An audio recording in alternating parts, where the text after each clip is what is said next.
So let's start by putting the header file for input and output.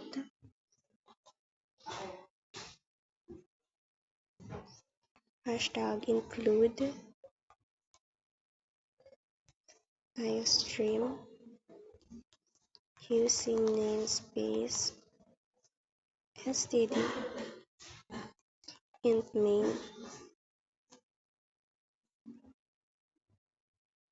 and so using namespace std. So this line is used para hindi na natin gamitin ang std. Ayan, nang paulit-ulit. And int main, the start of our main function. So let's start. So for int I equals 1 and I is less than or equals to 3. Then ang ating I plus plus. So this line is for our outer loop which is the rows, and the next line is the int j equals 1, I is less than or equals to 3. Wait, so let's change this by 5 img plus plus. Then and the next one is the cout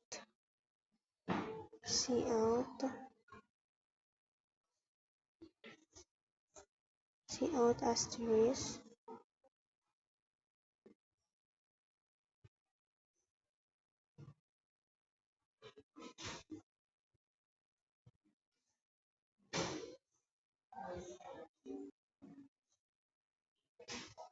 and then our curly bracket here and the cout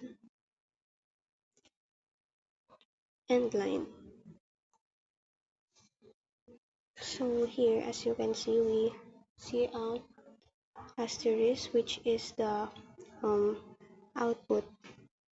So ito yung magpapakita na ipiprint sa ating output kapag nirun na natin siya. And cout end line. So nag-cout tayo ng end line para makagawa siya ng new line after each row. So let's try. Then return 0 and then curly bracket.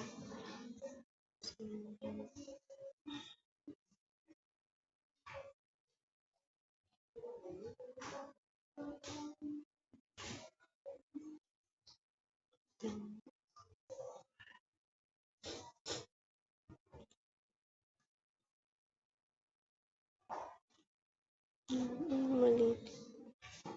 Mali pala to.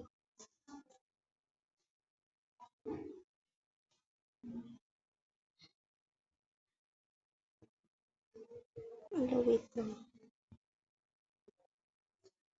So mali ako nang nailagay. Dapat J.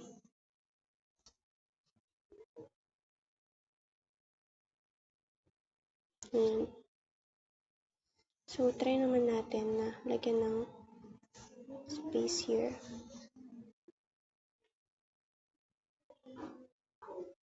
Ayan. Nagkaroon siya ng space. Try naman natin na gawing mas mababa ang ating I.